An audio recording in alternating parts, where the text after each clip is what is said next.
সবাইকে স্বাগত। আশা করি আপনারা সকলে ভালো আছেন। আপনাদের পরীক্ষাটি এমসিকিউ হবে। আপনারা অনেকেই জানেন, আবার অনেকেই জানেন না। আমি বলে রাখি আপনাদের পরীক্ষাটি এমসিকিউ হবে। আজকে একটি এমসিকিউ পরীক্ষার মডেল টেস্ট নিয়ে এসেছি। ইনশাআল্লাহ এই মডেল টেস্ট থেকে 25 থেকে 30 নাম্বার আপনি অনায়াসে কমন পাবেন। শুধু কষ্ট করে একটু সময় নিয়ে সম্পূর্ণ ভিডিওটা দেখেন, আপনি পরীক্ষায় পাস করতে পারবেন। আমি দেখিয়ে দিব কোন কোন বিষয়, কোন কোন টপিক থেকে প্রশ্ন আসবে।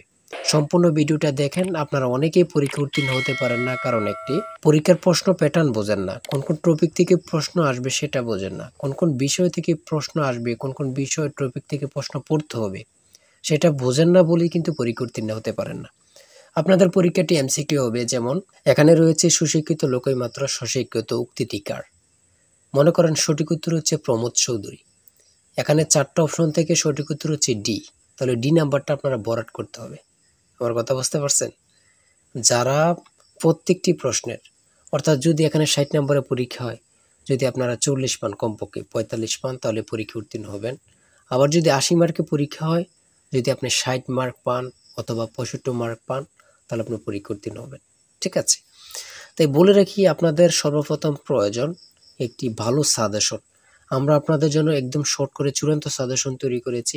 পরীক্ষার প্রশ্ন প্যাটার্ন যেমন থাকবে সেম প্যাটার্নে আমরা একটি চূড়ান্ত সাজেশন তৈরি করেছি। সাজেশনটি নিতে স্ক্রিনে দেওয়া হোয়াটসঅ্যাপ নাম্বার রয়েছে, ইমো নাম্বার রয়েছে। দুটোর মধ্যে যে কোনো একটি মেসেজ করে সাজেশনটি সংগ্রহ করুন। সাজেশনের মূল্য 100 টাকা।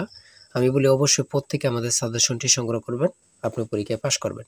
যারা বিভিন্ন চাকরির কারণে, কাজের কারণে অথবা পড়ালেখা একটু বুঝেন, কম সময় পান না, তারা অবশ্যই আমাদের এই শর্ট সাজেশনটি সংগ্রহ করে শুধু A to Z পড়ে যাবেন।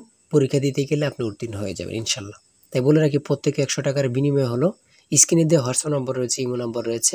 দুটোর মধ্যে যে কোনো একটি মেসেজ করে সাজেশনটি সংগ্রহ করুন। আমি মূল প্রশ্ন প্যাটার্নে চলে যাচ্ছি। এখানে সর্বপ্রথম রয়েছে সুশিক্ষিত লোকই মাত্র স্বশিক্ষিত উক্তিটি কার। সঠিক উত্তর হচ্ছে প্রমোদ চৌধুরী।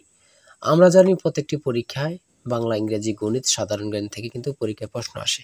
ঠিক আছে? এমনভাবে কিন্তু আমরা যে প্রশ্ন উত্তরগুলো নিয়েছি খুবই গুরুত্বপূর্ণ। হ্যাঁ, যেমন 3 নম্বরে রয়েছে উপযুক্ত শব্দটির অর্থ কী। সঠিক উত্তর হচ্ছে উপরের উল্লেখিত। এখানে বিপরীত শব্দ, সমার্থক শব্দ, ট্রান্সলেট থেকে অবশ্যই প্রশ্ন থাকবে। ঠিক আছে? কোন ভাষার শব্দ, ভাষা থেকে একটি প্রশ্ন থাকবে। হ্যাঁ, তারপরে রয়েছে অপরিণত অর্থে কাঁচা শব্দের ব্যবহার কোনটি। কাঁচা বয়স। মাথা দেওয়া শব্দটির অর্থ কী। দায়িত্ব গ্রহণ। হ্যাঁ, বুঝতে হবে কিন্তু আমাদের সাজেশনের প্রত্যেকটি প্রশ্নের ব্যাখ্যা ও সমাধান সহ পেয়ে যাবেন। ঠিক আছে? কবিতা শব্দের বহু বচন কোনটি। সঠিক উত্তর হচ্ছে কবিতা গুচ্ছ। সন্ধি বিচ্ছেদ থেকে অবশ্যই একটি প্রশ্ন থাকবেই। ঠিক আছে? অবশ্যই একটি প্রশ্ন থাকবে। শুদ্ধ বানান থেকে অবশ্যই থাকবে। ছন্দনাম থেকে অবশ্যই থাকবে। যেমন 18 নম্বর রয়েছে বীরবল। কার ছন্দনাম? সেটা হচ্ছে প্রমোদ চৌধুরী। আমার মনে হয় কত পরীক্ষা যে আসছে আল্লাহ ছাড়া কেউ জানে না। ঠিক আছে? অনেক পরীক্ষা আসে এই প্রশ্নগুলো। সমার্থক শব্দ থেকে অবশ্যই থাকবে। ট্রান্সলেট থেকে অবশ্যই থাকবে। হ্যাঁ, প্রিপোজিশন, আর্টিকেল, ভয়েস থেকে থাকে।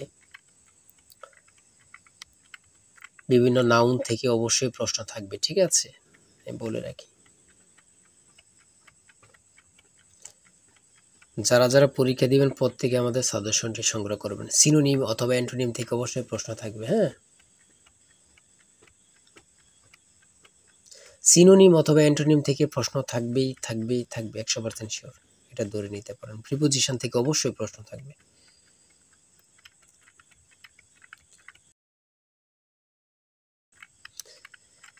বাংলাদেশের সুপ্রিম কোর্ট মোট কয়টি বিভাগে অথবা বিভাগ নিয়ে গঠিত। সঠিক উত্তর হচ্ছে 2টি।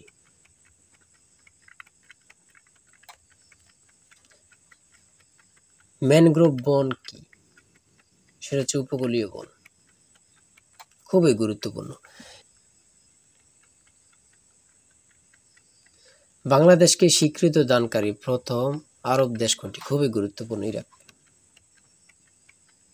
আয়তনে বাংলাদেশের বড় জেলা কোনটি?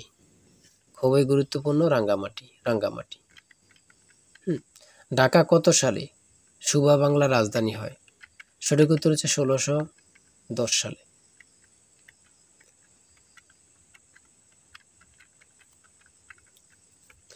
স্বাধীন বাংলাদেশে এ পর্যন্ত কতটি আদমশুমারি অনুষ্ঠিত হয়েছে? বিভিন্ন সদর দপ্তর থেকে একটি প্রশ্ন অবশ্যই থাকবে। বাংলাদেশের সর্বোচ্চ জাতীয় বেসামরিক পদক কোনটি? স্বাধীনতা পদক। ও এখানে আবার থাকতে পারে বাংলাদেশের সর্বোচ্চ জাতীয় পদক কোনটি? স্বাধীনতা পদকই হবে। ঠিক আছে, একটা প্রশ্ন দেখা যাচ্ছে একই প্রশ্ন, কিন্তু এটারে একটু ঘুরিয়ে ফিরিয়ে দেওয়ার কারণে আমরা অনেকেই বুঝতে পারি না।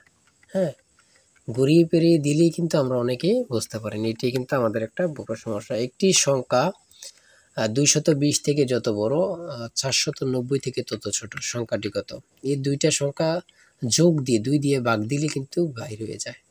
দুইটা সংখ্যা যোগ দিয়ে 2 দিয়ে ভাগ দিবেন, বের হয়ে যাবে। হ্যাঁ, একদম ইজি, যদি বোঝেন ইজি, আর না বুঝলে তো কঠিন হবে, ঠিক না? যারা প্রথম পরীক্ষা দিবেন তাদের জন্য একটু কঠিন কঠিন, আর যারা অনেক দিন পরীক্ষা দিচ্ছেন, ফেল করতেছেন, অথবা এমসিকিউ পরীক্ষা উত্তীর্ণ হচ্ছেন, লিখিত পরীক্ষায় ফেল করতেছেন, এমসিকিউ লিখিত উত্তীর্ণ বা ভাইভাতে যেয়ে ফেল করতেছেন, তারা পরীক্ষা সম্পর্কে অনেক কিছুই জানেন। তাই বলে রাখি আজকের ভিডিও এই পর্যন্ত। ঠিক আছে, আজকে 80টি এমসিকিউ নিয়ে আলোচনা করেছি। আমাদের আমাদের চ্যানেলে কিন্তু আমাদের পেজে অনেক ভিডিও দেওয়া আছে, আপনারা ওখান থেকে দেখে আসতে পারেন। আর এখান থেকে ওখান থেকে না দেখে আমাদের চ্যানেলটি সাবস্ক্রাইব ও পেজটি ফলো দিয়ে রাখেন। ভিডিও আপলোড দেওয়ার সাথে সাথে চলে যাবে আপনার কাছে নোটিফিকেশন, আপনি অনেক তথ্য পেয়ে যাবেন। আর আমাদের সাজেশনটি সংগ্রহ করে রাখেন, ইনশাল্লাহ আপনি পরীক্ষা উত্তীর্ণ হয়ে যাবেন। আমাদের সাজেশনটি নিতে স্ক্রিনে দেওয়া হোয়াটসঅ্যাপ নম্বর রয়েছে, এটা হোয়াটসঅ্যাপ অথবা ইউ নাম্বার যে কোনো একটি মেসেজ করেন, আমাদের সাজেশনটি সংগ্রহ করতে পারবেন। ইনশাল্লাহ সাজেশনটি পরীক্ষা দিতে গেলে আপনি উত্তীর্ণ হয়ে যাবেন। সবাই ভালো থাকবেন, সুস্থ থাকবেন, আর আপনার যে কোনো সমস্যা কমেন্টে লিখুন। আল্লাহ হাফেজ।